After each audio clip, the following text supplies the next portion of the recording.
Go ahead, man. My brother, what's up? How are you, bro? Good, man. Good. We back again with another episode. How was your weekend? You know what's funny? I have like a really bad short-term memory, dude. Like I don't even know what I did over the weekend. Yeah. My long-term though is like impeccable. All right. I gotta give it some thought, but I know what I did yesterday, man. I was at the track. It's like a last like season closer at a racetrack. Okay. Some super built, crazy, cars coming from around the country, man. So That's dope. it felt good for my car enthusiast, brain I got. So It was a good time yesterday in the Poconos. You gotta enjoy yourself. It's life, right? Oh yeah. We're supposed to enjoy ourselves. Yeah. If it's all work, what the hell's the point? Absolutely, man. Let's set this off, baby. Yeah, let's knock it off, man. Guys, this is the Hustle Man Show. Exclusive behind-the-scenes journey with my co-host here, Mohammed, self-made business mogul who transformed his life from humble immigrant roots in Brooklyn to owning a vast empire. With a portfolio that spans multiple retail stores, both brick and mortar and online, a thriving print company, and a diverse array of commercial and residential properties, right? We're talking Jersey here, Ohio. We just getting warmed up. We owning properties everywhere. We treating life like Monopoly for real. I love it. I love it.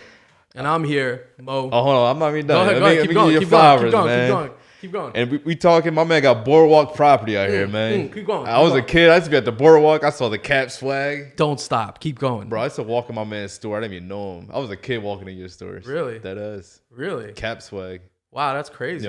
Where you had like all the hats, the lids and New Era lined up. That's wild. I used to walk. Yeah, I didn't even know you.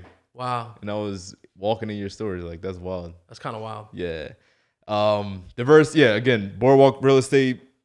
Mohammed's story is one about relentless hustle, grit, and ingenuity. This is the ultimate tale of ambition, resilience, and building success from the ground up without any handouts or shortcuts. Amazing intro, brother. And I'm here with my man, my brother from a different mother, Astro, a.k.a. Green, a.k.a. all around amazing guy, investor. Thank you, man. Bright guy, okay?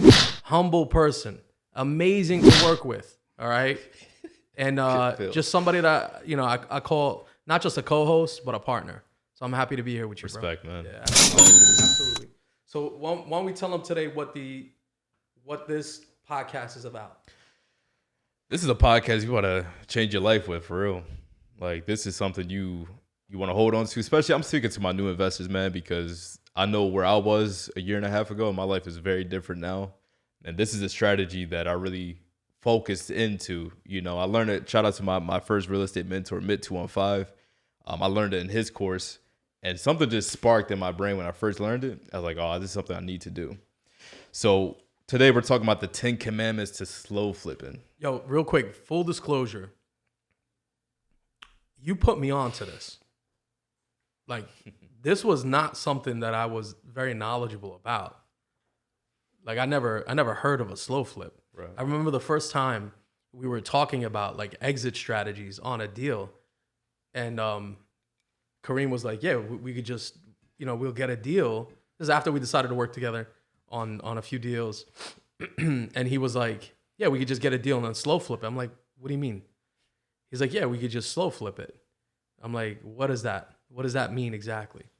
And then he went on to like describe how he sold the deal, monetized the deal, but kept the residual income. He kept the residual income and dissected himself from the responsibility of holding a rental, but still being able to collect cash flow on that deal for years. And I remember him just saying that to me, and I was just like, wait, hold on. You don't keep it forever? Like, it's not a rental. So even like me, with the experiences that I've had, I was also like skeptical, thinking to myself, like why would you want to sell a deal? Like, it don't make sense. Like, why wouldn't you just cash flow forever on it? Yeah. And then as you explained it, you explained the process of slow flipping and how you remove the responsibility of having to be a virtual landlord, and then being a landlord and just turning yourself into the bank. Like, a switch went off in my head. And I was like, you know what? This guy's onto something.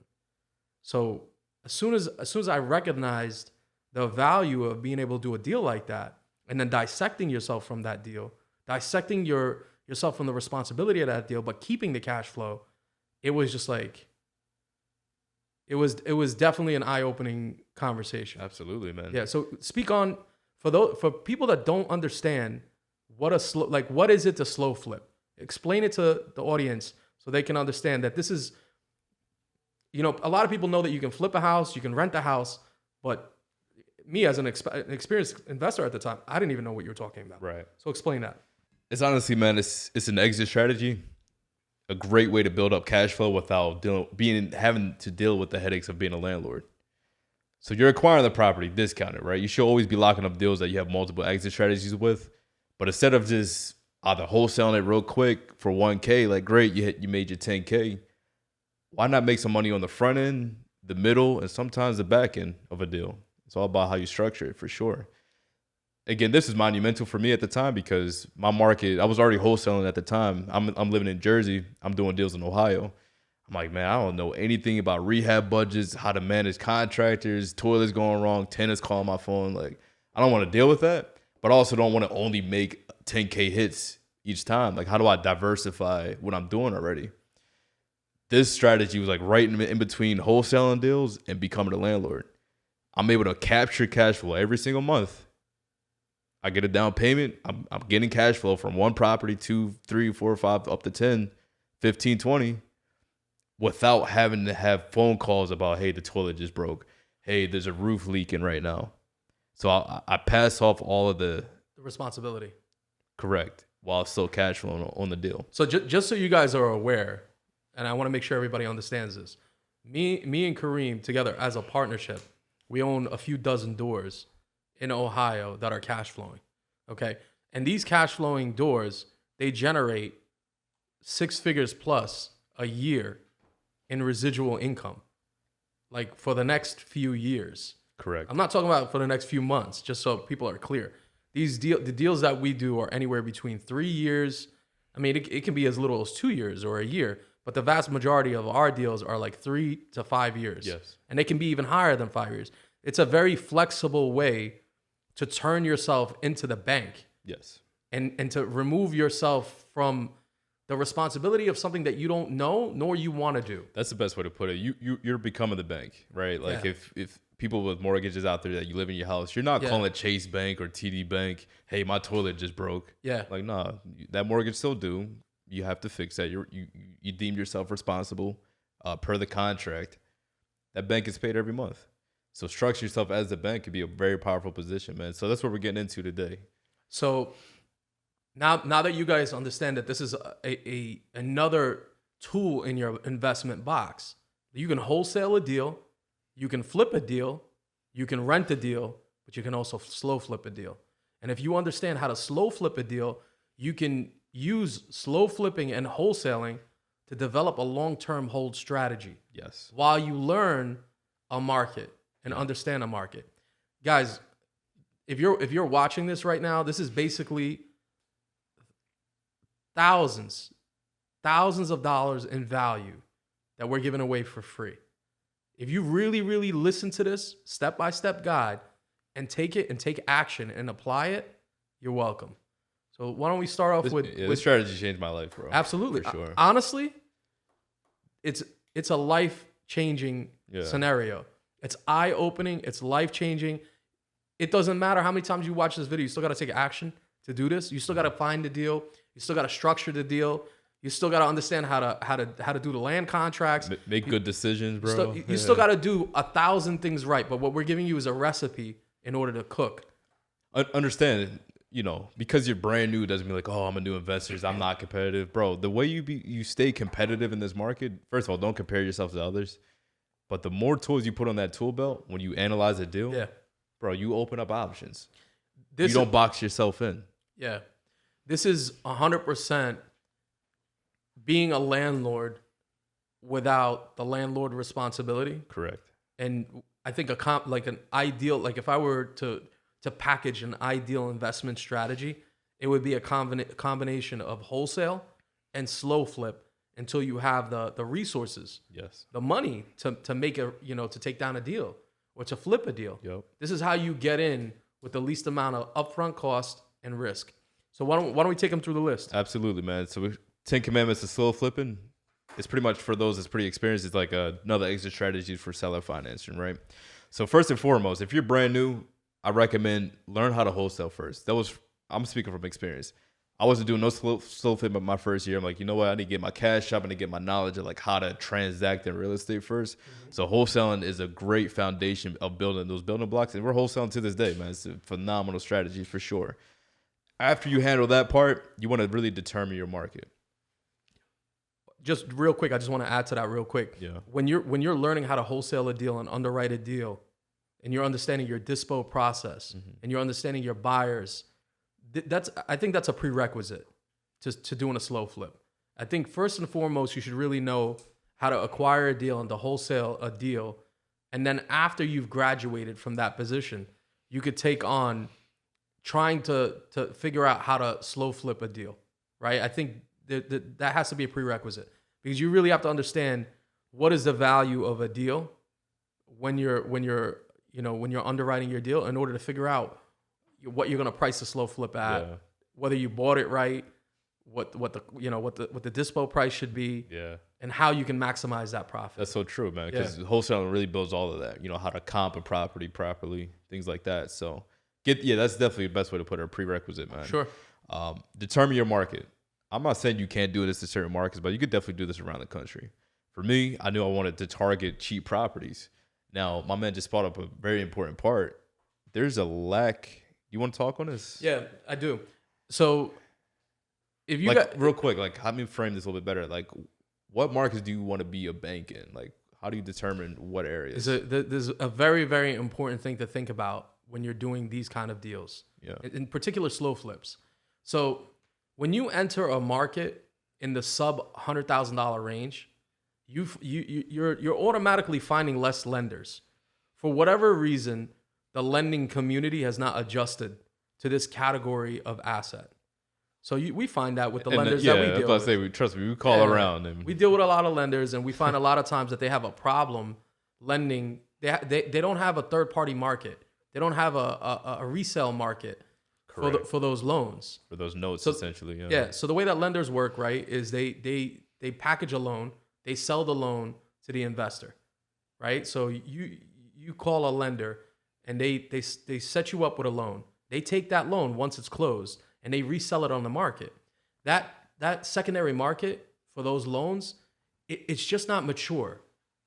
And I think that's the best way to explain it. It's not a mature market right now. Yeah. There's not a lot of demand for sub $100,000 homes in the secondary wholesale market for lending. So because there's not a mature secondary market for it, there's incredible opportunity in that category, in that tranche of real estate. So for example, if you have less lending capacity, I want everybody to visualize this right now.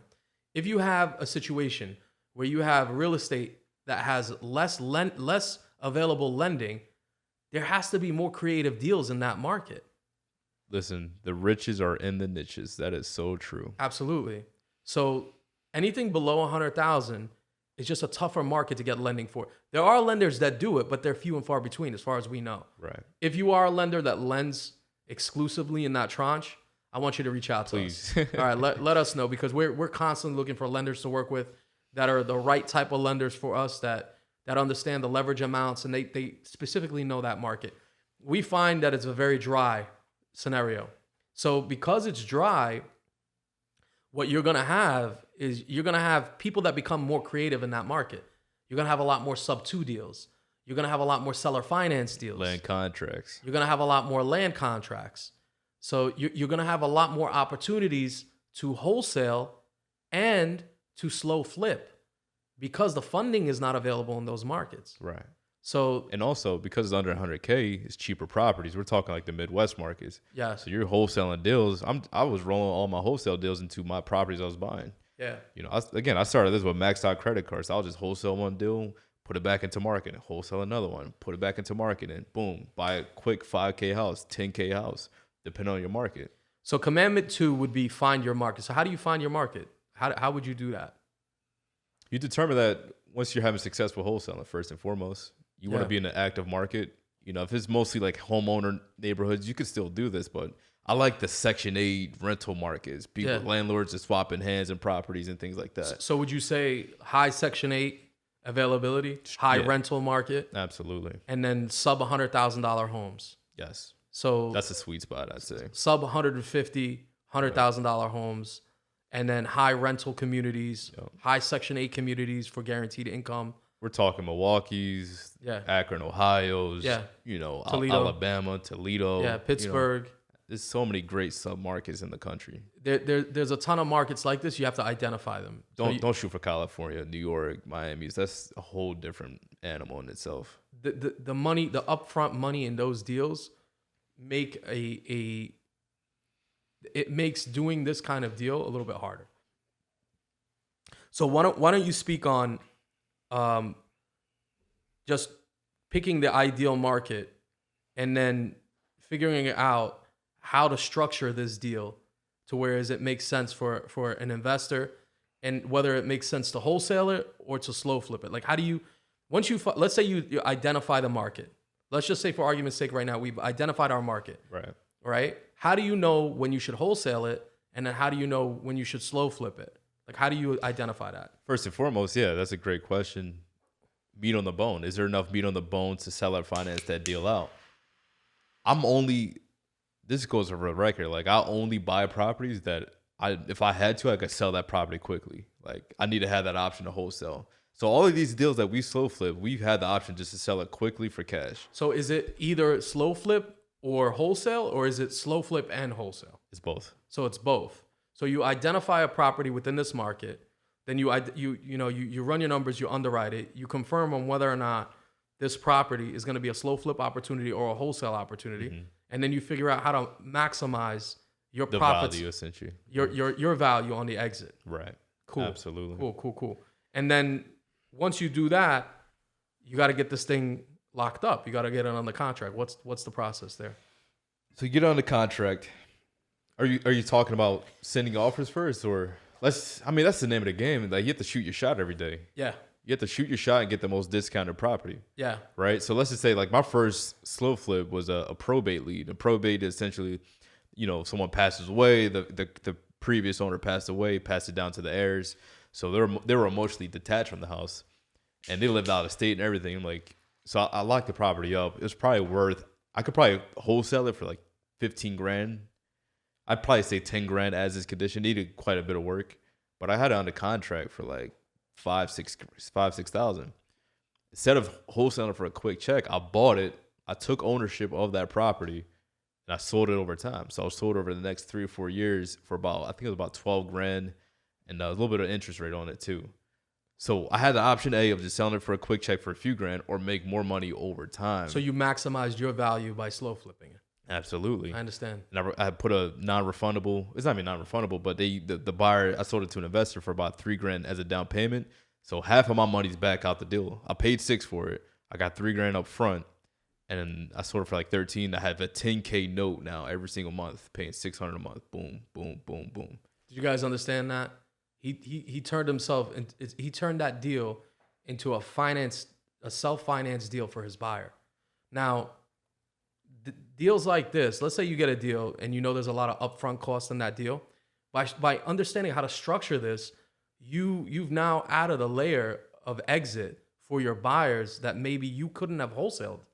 Right. Like an example of this would be a property that was fire damaged.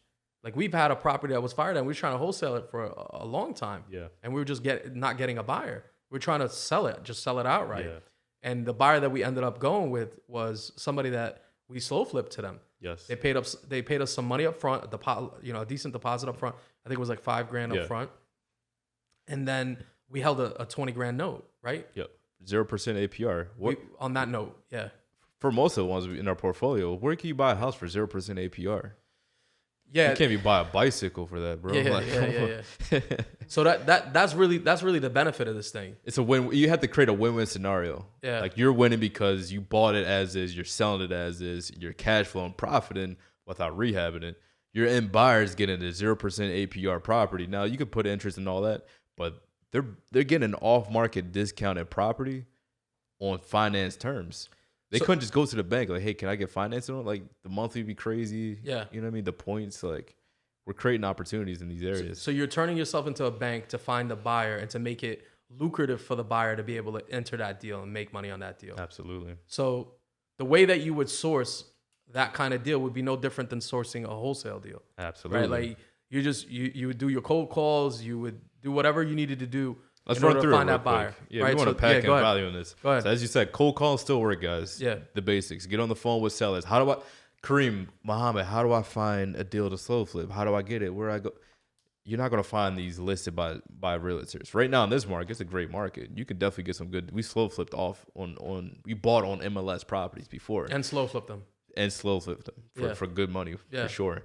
But cold calls work, guys. So all the same stuff as wholesaling, like just hone in on your acquisitions. Build your skill sets of talking to people and solving problems for these sellers, because that's how you're going to get the property at the most discounted rate as possible. For this to work, wholesale or slow flip, you got to get it discounted. So cold calling, I'm gonna pound this in people's head, bro, so they really understand. Zillow for sale by owner. Do not sleep on that. There's people today in Detroit, Akron, all these different areas that are listing their properties for whatever reasons they have. All the hard work is done. John Smith just listed 123 Main Street on Zillow for sale by owner. You can call this guy up, put on the contract. You just got to lead for free. It's a free app on your phone.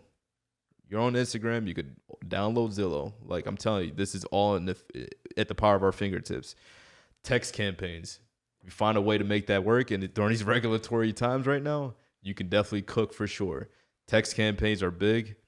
Driving for dollars. Maybe you live in Dayton, Ohio. You have deals in your backyard. Drive around, write it down. I think Deal Machine a lot of people use. That's something you could check out. I don't get paid by Deal Machine by any means. I'm just giving you guys game on that.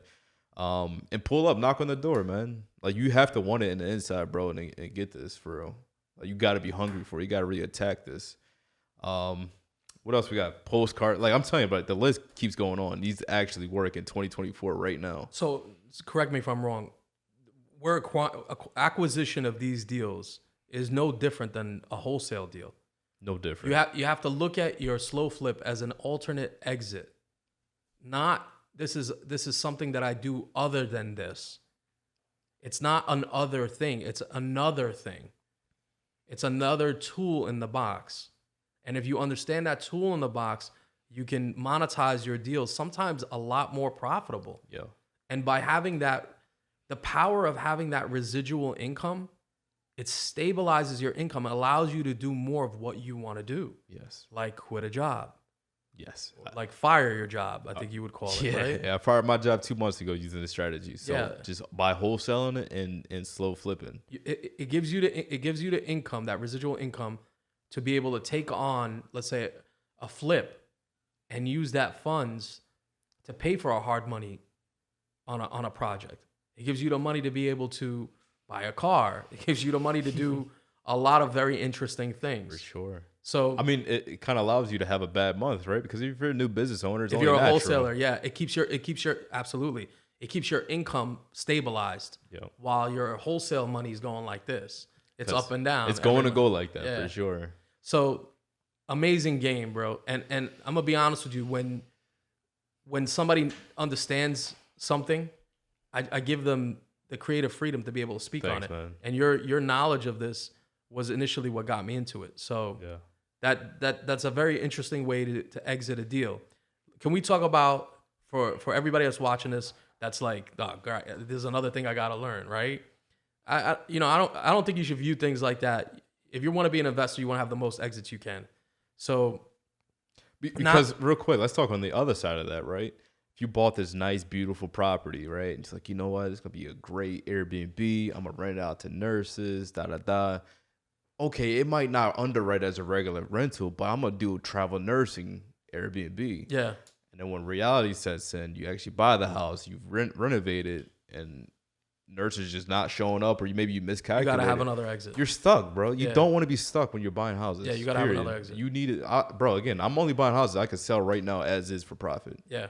So period. Once you have the deal, I want you to explain, how do you structure this deal? So we know how to structure a wholesale deal. We get the property lower than on market. We add in our fee, and then we go out and find a buyer for it. It's a pretty clean cut, uncomplicated thing.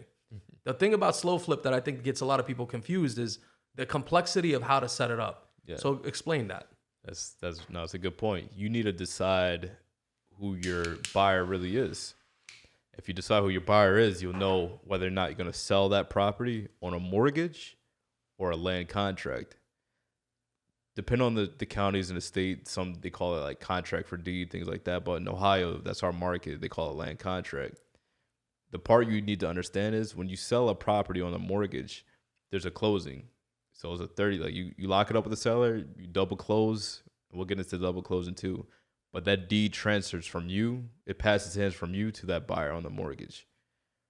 If you sell it on a land contract, let's just say a family moves in, they want to fix up the house, buy it as is, and pay you every month, you will want to do that on a land contract where the deed transfers at the end. Once the loan is satisfied in 3 or 4 years, then there's a closing. That's when the deed transfers. Explain why that's important. That difference is important. An investor standpoint, again, because you want to create a win-win scenario. So an investor will want to have control over that asset because you're selling financing, you're becoming the bank. I want my investor buyer to take that property, 123 Main Street. Like, look, I own this property. Here's the deed because the deed transferred. So it gives them a sense of control to get insurance on the property, get valuations based off the property, be able to rent it out, deal with Section 8. It gives them more control, right? If you have someone living in that property contingent on, fixing up the house, paying you, they're almost like a tenant. It's almost like a rent. It's really a rent to own situation. You don't want to be handing over ownership up front. It probably gets messy. Yeah. So you as the investor, even though they're not a typical tenant, it's a rent to own tenant. Therefore, you want to retain that leverage. If someone's living exactly. If someone's living in your house, you want to have that leverage on them. So if they mess around and stop paying you, when you go to the courts, it's a regular eviction at that point, not a foreclosure. You don't have to take back the deed. You don't have to revert ownership. Correct. You still own. That's a key difference. The foreclosure is more legal fees involved. Yeah. Evictions is less. That's a key difference. Everybody needs to understand that. For those of you that don't understand that, you can go to an attorney in that area and explain the deal that you're doing to that. By the way, we're conditioned to not want to pay like lawyer fees for whatever reason it is. Lawyers can make you a lot of money if you know how to use that situation correctly. When you have a good relationship with a lawyer, they're part of your process at that point. Don't allow yourself to be conditioned to think that it's expensive to deal with a lawyer. Sometimes it's more expensive to not deal with a lawyer, to be honest with you. It's important as an investor to create your team. Yeah. And the lawyer is part of your team. It's part of your team. Doesn't mean you have to put them on payroll. No, they're part of your team. A real estate agent, insurance agent, your attorney. Yeah. Part of your team. Yeah. Hey, guys, I do a lot of these deals a month, every single month. I need you to create a template for my seller finance, whether it's land contract, mortgage, blah, blah, blah. And they make their $500 to $1,000 every single rip. And then you have the buyer pay the closing costs. So you're bringing the deals, but your buyer is funding their pockets. They're paying the lawyer fees. They're paying the lawyer fees. In some cases. That's such a gem, bro.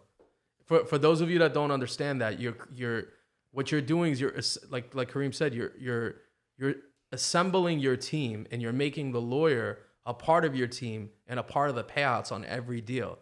When you make that call to that attorney, that guy's gonna answer the phone because you're residual income for him as well. Yes. You're a client that pays recurringly. That's what we have our attorney right now in Ohio. Yeah. Very key structure, deal structure. Get the whole Rambo idea out of your head, man. Yeah. Like, this is a team-based business. It's a pay-to-win business. Like, work together, bro. There's enough abundance and money and real estate for everybody. So build a team, do right by people. And it's a transactional business, right? So get your attorney's getting paid every single month on these deals. You're gonna look out for and he or she are getting paid when you're getting paid. 100%. So they're part of your process. 100%. So once you have that deal, once you have your attorney, right, and you know how you decide if you're gonna do mortgage or land contract. You structure the deal based on the type of deal that you need to do for that individual. What's the next step here? Yeah, get yourself a good title company, investor friendly. Yeah. These will require, again, you could decide how you want to do it. Like for me, I will buy the property first. I was doing too much. I was doing the wrong things. Again, you're buying these properties as is, and you're selling them as is. Kind of like a wholesale deal, but just over time. My first deal, bro, I bought it like $6K. I'm over here, like paying a tech crews to put up cameras, and I put like $2,000 out. And then the guy shows up at the house, right? Like, yo, what's the lockbox code? Boom, he gets in there. Like, Kareem, like, there's no electric in this house at all. We can't put up cameras. I'm like, oh, did you try the back or something? Try the breaker? Yeah. The property's been vacant for over a year. So, like, don't do too much. Like, that, I was just doing, like, my mentor, he's like, yo, Reem, just sell it, buy it as is, sell it as is. I was doing, you know what I mean? I got into my own head. Yeah, I forgot I was going with that. But anyways, you're buying it as is, you're selling it as is, right? You got the title company. Yeah, correct. Yeah. Title. So what I was doing, I was buying it and then marketing the property. Sometimes you could double close on a house. Yeah. You want to deal with a title company that is familiar with double closings and still wholesale friendly, investor friendly. What's a double closing? Double closing? Explain that. Good question, man. So you acquire the deal and they call it the A to B side. Yeah. So it's a deal between you and the seller. And that same day, when you take ownership, you're selling it to, let's just say, an investor. You're selling it on a mortgage.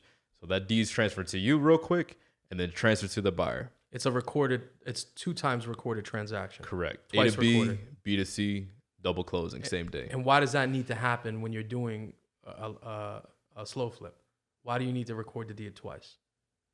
You have to tie, how do I put this? You have to tie yourself. Goddamn. It's a good question, right? Yeah. So I think based on my understanding of how we're doing things, you record the deed once because you're purchasing the property. Yeah. And then you're selling the property in that same moment to another buyer and attaching your loan or your lien to that property in order to you're securitizing your loan with the property. That's it. Okay. 100%. A lot of people are not knowledgeable about the fact that, and there's a lot of information about this specific thing online. The lien is not the property. The loan is not, a mortgage is not the property. A secured mortgage note is an instrument. It's a loan. And a property deed is another thing. So what you have when you close the first time is you've agreed that you're going to pay the buyer, let's say for just round numbers and not to confuse people, $10,000 for a property. When you close on that AB, you as an investor have taken ownership of that property for $10,000. Your BC side or your secondary contract, your second closing, you're agreeing to sell that property to an investor. Let's just say for nice round numbers, let's say for $20,000. And let's just say that you agree that you're going to slow flip that deal for $5,000 up front and $15,000 for the next 60 months. Yep. Right? That second closing secures that deal. You're basically agreeing to sell that property with the BC side of that contract for $5,000 up front and $15,000 over time. And the way that you're secured as an investor is you attach what's called a lien. Yep.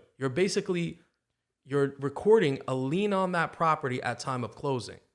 And that's how you secure your property over time. They call it a first lien position too. You take a first lien position on the property. Yep. And if that buyer defaults on that payment, you can take back the property in first lien position and keep the money that they've been paying. You get the house back in a better condition when you sold it. Yeah, they may have been doing work to it. Yep. They may have improved the property. They may have a tenant in there. It may be a cash flowing property. Yep. It may be there may be more value in it when you get it back. Yep. And we don't make our money that way. We don't bank on that happening, but you have to be secured. You can't be like, oh, I promise to pay you. Like, you have to be attached to that house. I think the power in slow flips is to recognize that you are taking you're elevating yourself from a landlord. If you take investors and you say, yeah, I want to be the lord of the land. I want to be a landlord, right? I want to be the person that owns the land and leases out space. Well, there's somebody that you'd rather be other than a landlord. This is the bank. The bank. Right? Like if you had your choice between being a bank and a landlord deals with toilets, they deal with sinks, they deal with problems. The bank doesn't deal with any of it. They just collect. Yeah. So a slow flip position is basically turning the investor in this scenario into the bank. It's a great set it and kind of forget it scenario. You plant your seed and it turns into a money tree. Now, the only time you don't forget it is if that investor doesn't pay. Absolutely. So what happens if the investor that you sold the property to doesn't pay? Can you speak on that? Yeah, per the contract that they signed and notarized at the time of closing, if they default in that loan and there's a mortgage, usually have what they call a deed in lieu of foreclosure, which allows you to kind of mitigate the whole long drawn out process of a foreclosure. But yeah, you as the bank, you foreclose on the house. Your position as an like the investor, the slow flip investor, is not to go out and foreclose on people's homes. The bank doesn't enter a relationship thinking they're going to foreclose on these homes. Right. But the way that you secure your side as the investor that's selling the slow flip to a potential investor or a homeowner is you know that you have security, that the note is securitized. Because again, you bought the house on the A to B side. Yeah. Like you bought it, so you want the most value out of it, right? Yeah. And say you're selling it for $50K over time, you're not getting that first $50K in the first year. Yeah. You know what I mean? You're only making a few grand that year, but it's monthly. So it's in your right to have that debt secured to that property. Yes. Like you are owed that debt because you're now the bank. That's just how it works. And again, it's secured through that lien position. Correct. That first lien position that's recorded on the B side at the time of closing. Correct. It's filed with the county. Yep. And they send it to the county and it attaches to that property. And when the payments are finalized and made, you release that lien. Correct. Right. Correct. Powerful, bro. Very strong. Like incredibly powerful information. That right there is a masterclass on being able to enter a market with little experience in flipping, little experience in becoming a wholesaler, a landlord, and developing residual income and fast money, which is just your wholesale business, right? This time 2 years ago, like mind you, like I started real estate like January, like I got my first deal January 2022, I think. By October that same year, same market, same acquisition process, I bought my first investment property, and I get paid to this day every single month from it.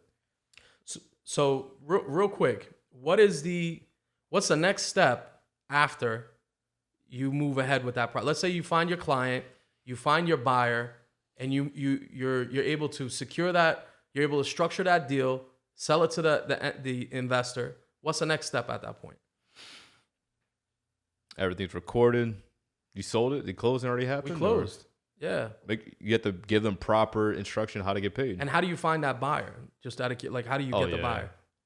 Facebook Marketplace is a strong desire. The same way you would a Facebook groups, a 100%. So buyer networks. So technically, like the way that we're explaining this, Astro, is that you can pitch your potential buyer on two options. We do that all the time. Yeah, it's super powerful that when you're negotiating with somebody, you give them an option. Yes. You tell them I have an A or a B. What would you like? Yes. And by telling them you have an A or a B and you choose the A or a B, whichever one you choose, they choose, you won. Period. Yeah, right. Yo, like right now we have reminds us of something that's gonna happen in November, right? Right. We have deals right now for sale, and the lady says cash or financing available. Cash, you could buy $35K now, or if you want to take payments over time, do payments over time. There's gonna be $45K total purchase price, but it's only $10K down or $15K down. I like to create options for other people too. Let's get the deal together. Let's move on. Let's close out, move on, make it happen. So that's on the investor side. We can even talk about the tenant buyer, which is a whole different section. Let's do that. Speak on that. So you have your attorney in place. You have the title companies. What we just spoke about just now was selling it on a mortgage, foreclosure process, this, that, and the other to an investor. I know some people in our market too, they sell strictly to tenant buyers, as they call them. Again, it's a rent-to-own situation. We haven't done a lot of those. I want to understand why they would prefer to do that. Right. I mean, whatever works for your own investment strategy, of course. So why somebody will want that? Yeah. Think about their shoes, especially right now in this mortgage, right? I mean, in this market.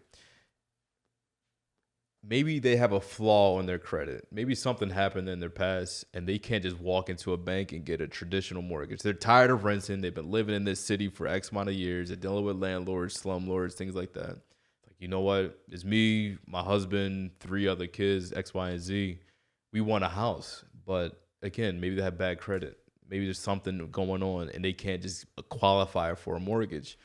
A traditional mortgage. Traditional, conventional mortgage at the bank. And sub 100,000 is difficult enough to qualify for. Seriously. Yeah. So maybe the wife that you're talking to, maybe her husband is a contractor. Yeah. So they're willing to put in some sweat equity and fix up a house as long as they can live in it. And every time they pay, it's actually going towards a payment balance or a payoff essentially for that property. Us as an investor, again, we're trying to create a win-win situation. So, like, hey, we have an asset for sale. There's no crazy hard credit checks. You're taking a risk, of course. That's investment altogether. But you're selling this property, seller finance, land contract. So you're giving us an opportunity to a family to move in, fix up the house, because you bought it as is. You're now putting the responsibility onto the tenant buyer to fix up the property, keep up with maintenance, taxes, insurance, all that good stuff that's all in the contract. Now they're paying you every single month as they fix up the property. They're sending photos, this, that, and the other. And they're happy because they're getting a house finally. Like they're actually paying a mortgage, so to speak, and they can own it in the next 4, 5, 6 years. So incredible value in both ways. Absolutely. So real quick, guys, when you're setting up these contracts to sell the property to the end user, which is a homeowner in this scenario, or the investor, that's a very powerful thing because the investor needs to make a profit on that property. The end user doesn't need to make a profit. They just need a house. Yep. So you're solving a problem. You're solving a housing problem for these people. Correct. In a housing shortage market. So if you're solving that problem, you're going to get paid a little bit. I would assume a little bit more. And some properties, by the way, they're not. There's not enough spread in that deal in some cases to sell to an investor. Yeah. So the way that you're going to get a higher number on the exit is to sell to a homeowner. For sure. So I think it's very important that you understand that these are not this or that. It's this and that. It's not wholesale or slow flip. It's wholesale and slow flip. It's not sell to an investor or I sell to homeowners. You can do, either or. It depends on the exit that you need to exit at. If an investor can't pay more than $40,000-$50,000 for the property, and you have a homeowner is willing, and it's good condition, and the homeowner is willing to pay $75,000-$80,000, you got a better exit on that side. Prime example: if you get a triplex under contract, an investor's jumping all over that. Yeah. It's kind of hard to sell it just to one person to live in it. Yeah. But if you have a single family house, you can easily tenant buyer that situation. Yeah. A tenant buyer is not thinking about what an ARV is. They just want a good house that they can fix up, and you do have to give them a discounted rent. So if rents are going for like $1,000, you're not going to charge them market rent because they're going to be putting in equity into the house anyways. And the reason why you do that is you incentivize them to come in and fix the house and add value by saying like, look, we're pricing this deal below market rent. Right. The difference is you got to fix it, and we're gonna make sure that that's in the contract. That's it. And we're gonna put a line item in the contract that says that you're responsible to make sure that this house is CO ready. Yep. You're responsible for all maintenance. You're responsible for all utilities. You're responsible for all taxes. It's their home.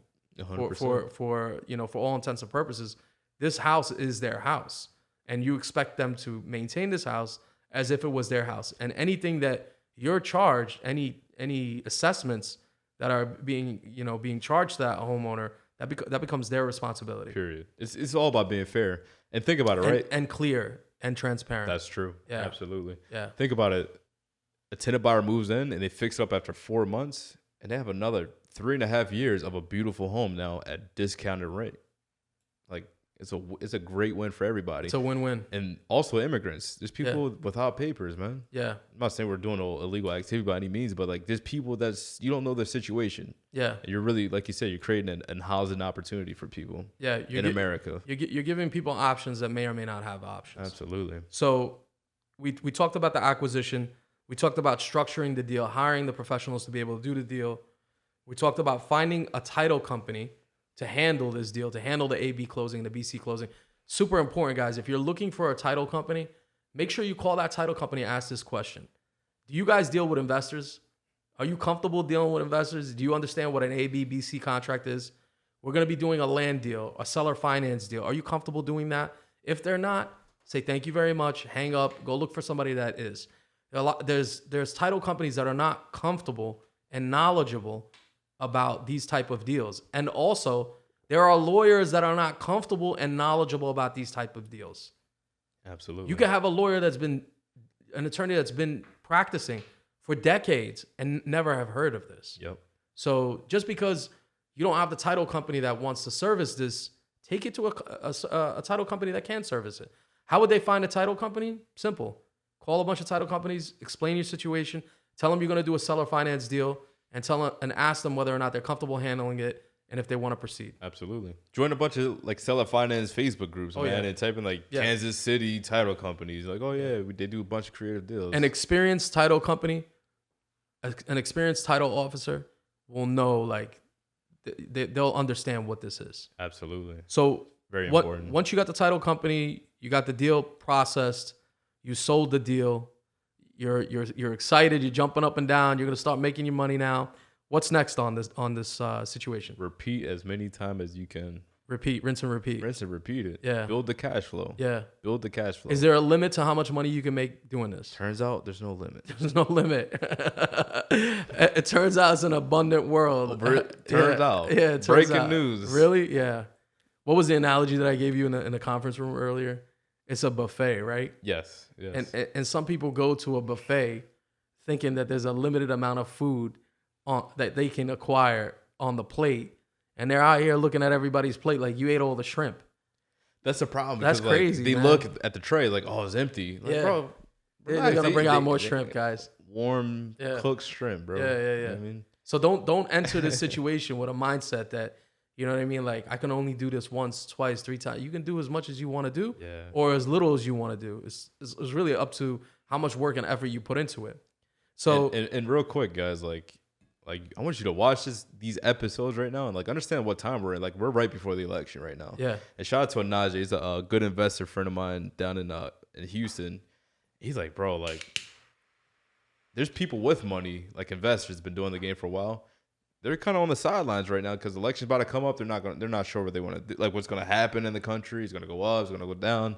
So there's a lot of inventory on the market right now. Great deals on the market. Zillow for sale by owner. Properties on the MLS. there's stuff you can grab for sure. Pick it up, bro. Yeah. Pick up. So you rinse and repeat. I want to add Monetize it. bonus commandment. I want to add a bonus commandment.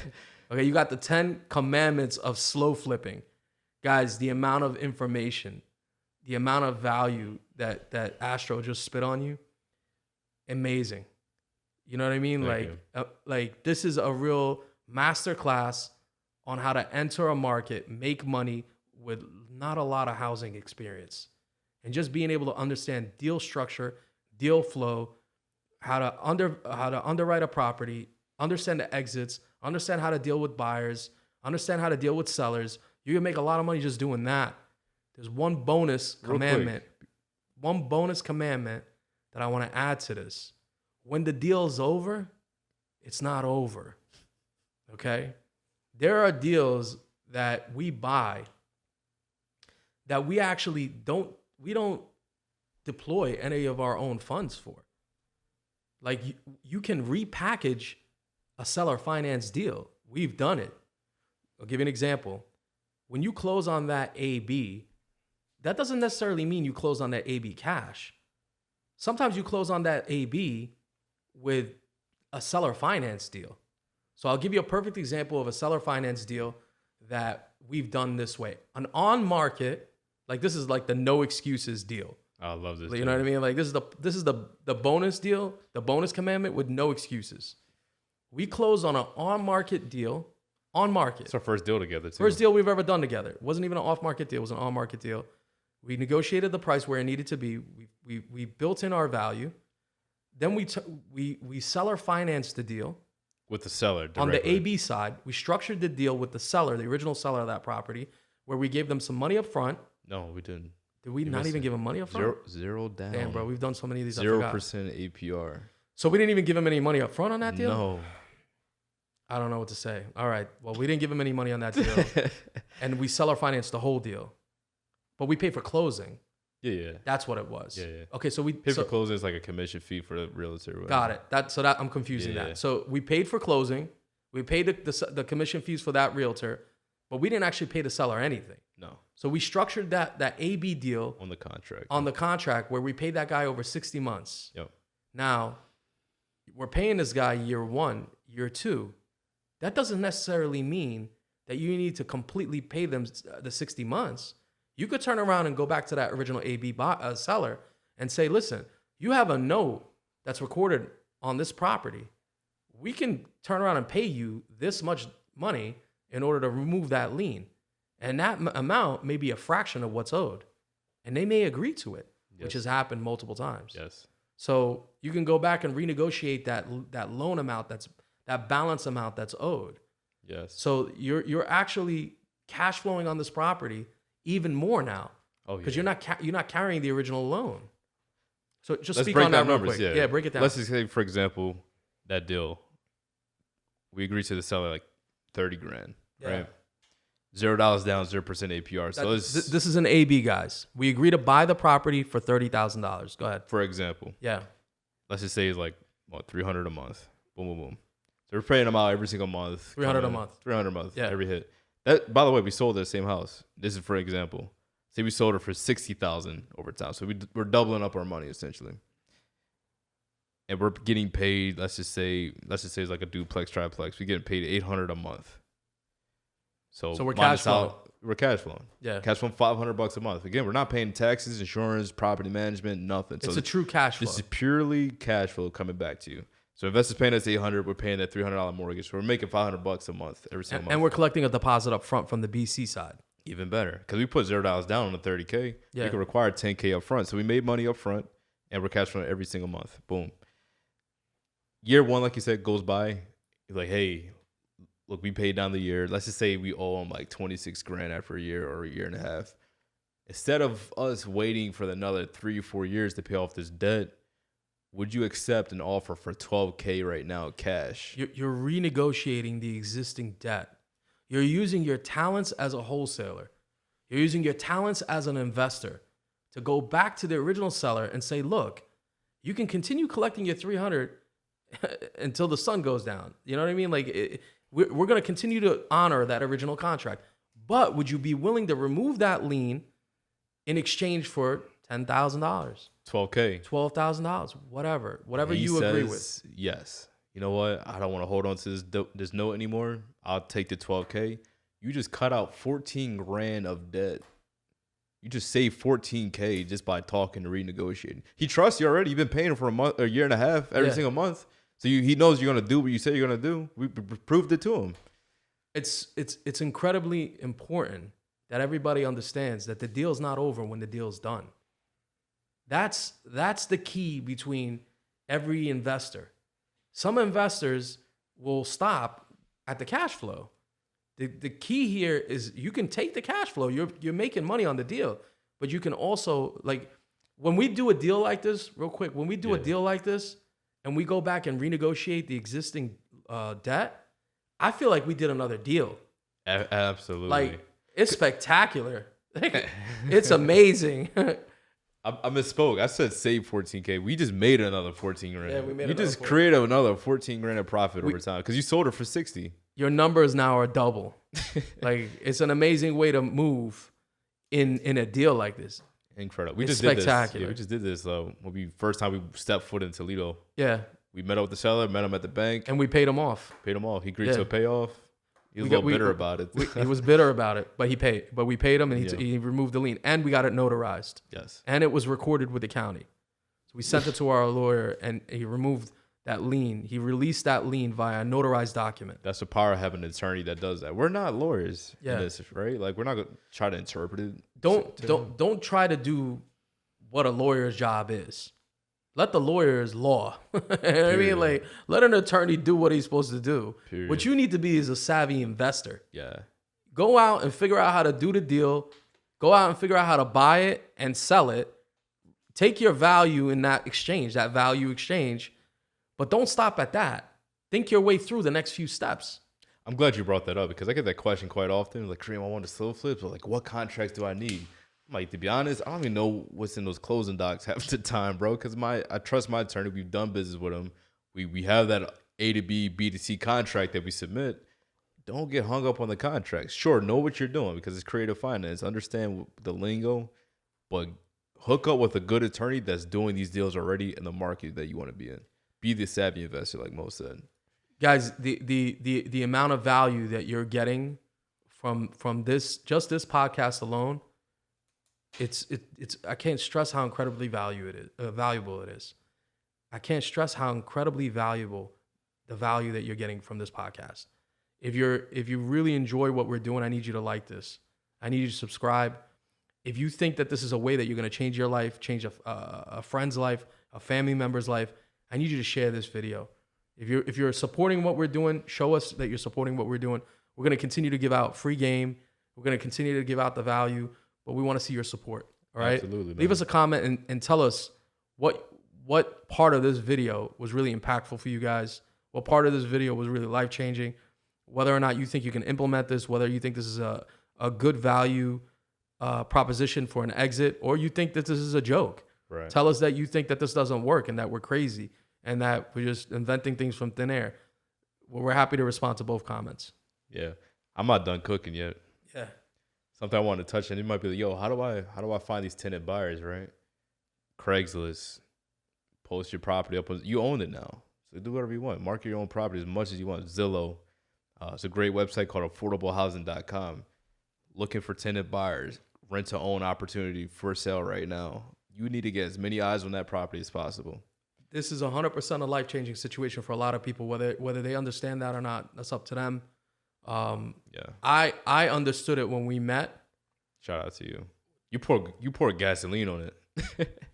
I poured gasoline on a fire that was worth pouring gasoline on. Respect. You know what I'm saying? You could easily pour gasoline on a flame that's dead. You just pour gasoline on the wrong thing. What I found was a flame worth lighting. So shout out to you for bringing that kind of value and opening my eyes on it and showing me that this is something that's a really life-changing situation. And also, shout out to you for sticking to your guns early on. Because me as an investor, I was going, and a lot of investors do this, they go in one direction. Mm-hmm. I remember saying, why don't we just rent it? Yeah, I remember you say that. And you were like, nah, but we could slow flip it. And I was like, yeah, but forget all that. You're going to lose the property. Yeah. Like, I want forever income. Right. And you were like, yeah, but you're going to have forever problems too. And I was like, yeah, but that doesn't matter because I got forever income. We literally had this dialogue. And we were going back and forth. And honestly, the value of having a great partnership is understanding how to give and take. And what time you need to give and what time you need to take. If it's always give or always take, you don't really have a great situation. You want to be able to give and take, and through that give and take, the truth is you find the truth in that. Yeah. And I think we found the truth in what we were looking for by working through that. Full disclosure, we're going to be buying properties and holding Section 8 tenants. We don't do slow flip as an alternative to renting. We will do slow flip and rent. And wholesale. And novate. Imagine that. And fix Yo, and flip. can I get a ka-ching on that one, please? Can I get a ka-ching on that, please? We will do slow flip, ka-ching. We will do rental, ka-ching. We will do wholesale, ka-ching. Okay? We will do flips. There's tools in a box. Did you say Novation, ka-ching. Oh, yo, we didn't even speak on Novation. You want to just touch on that real quick? Yeah, full disclosure, we're not the Novation kings. Like, there are people that really know this shit, but I think that it's important for us to just touch on Novation. Novation is an exit strategy that we should be doing more of. 100%. If we're being honest. But if we're speaking on exits, we should speak on that as well. 100%.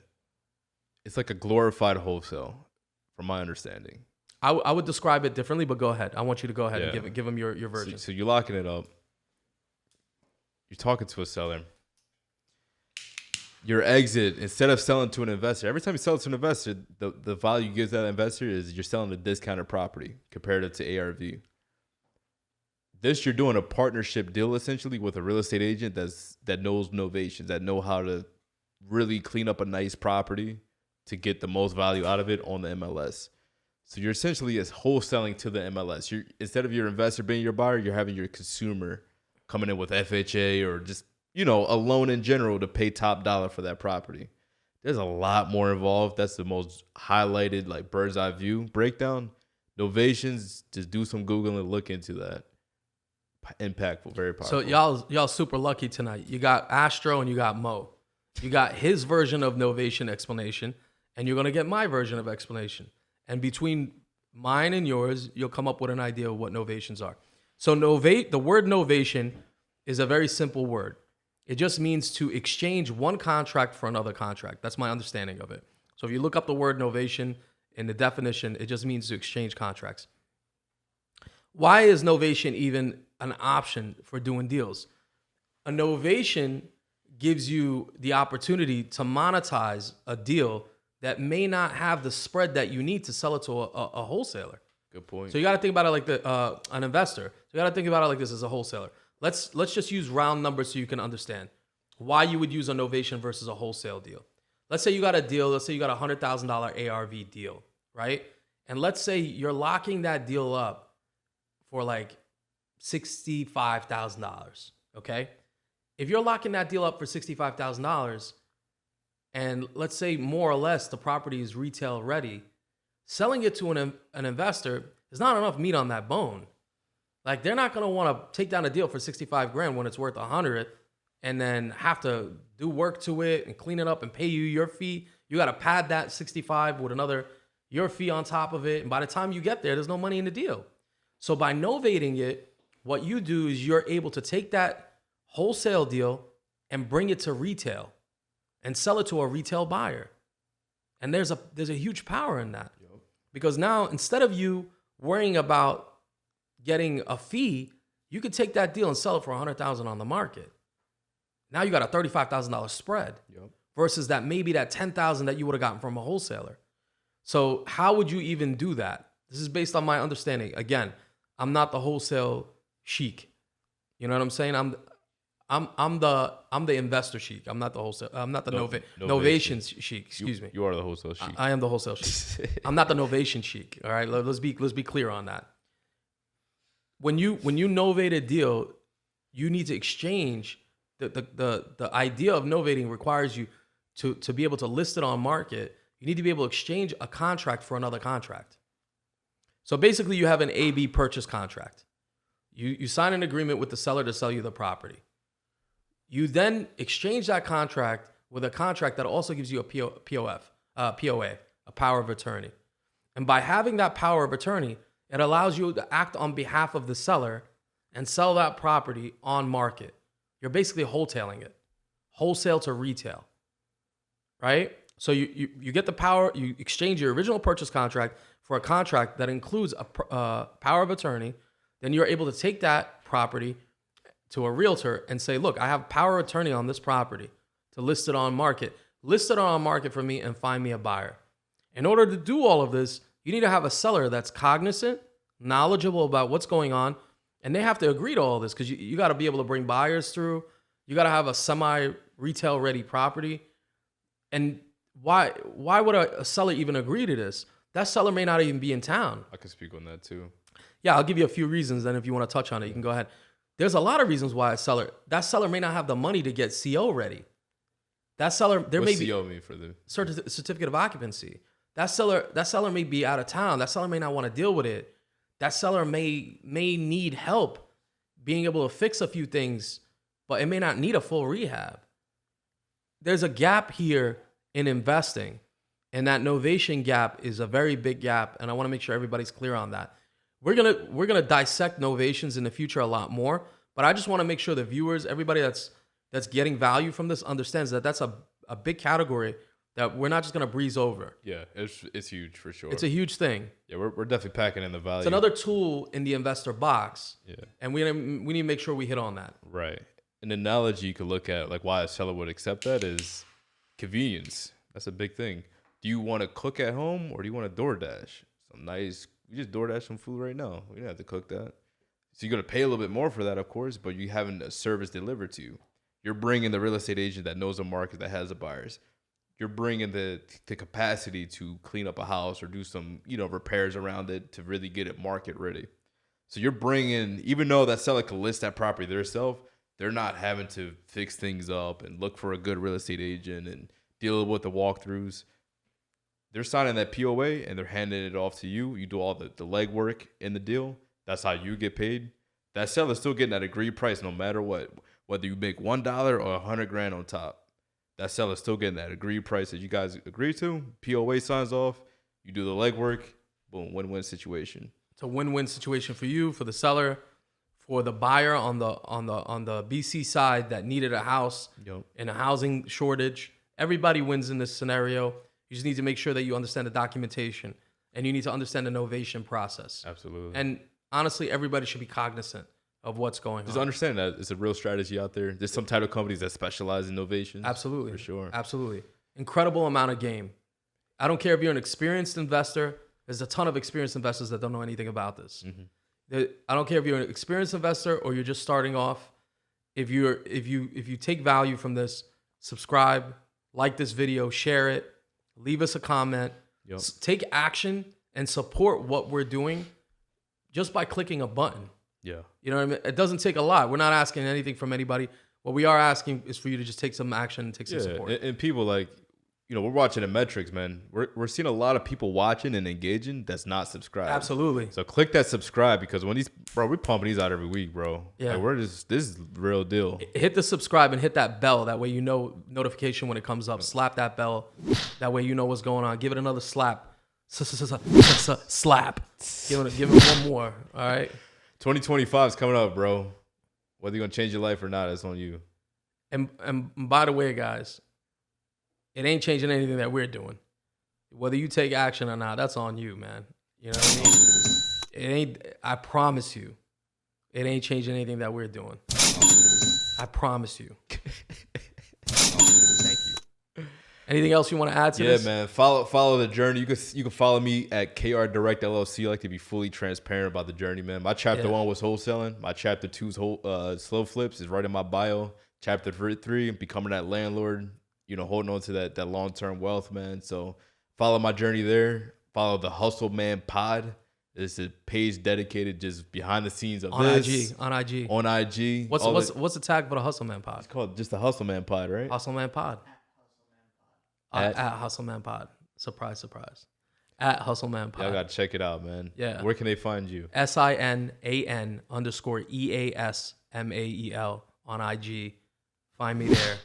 If you got a deal, if there's something that you want to work on, if you're new to this thing, if you have a deal under contract, you don't understand your exits, if you want to work with serious people, fair, unbiased, serious people, you would think that that's easier to find, easier said than done, honestly. It turns out it's a lot harder to do that these days. So if you want to work with serious people, hit Kareem, hit me. Let's figure out how to make some money. Shout out to Phil, man, producing this thing. On the DJ on the 1 and 2, baby. I love it. Hell yeah. I love it. All right. Thank you guys for watching. Thank you for staying tuned. And we'll see you on the next episode. Salute. Take it easy, guys.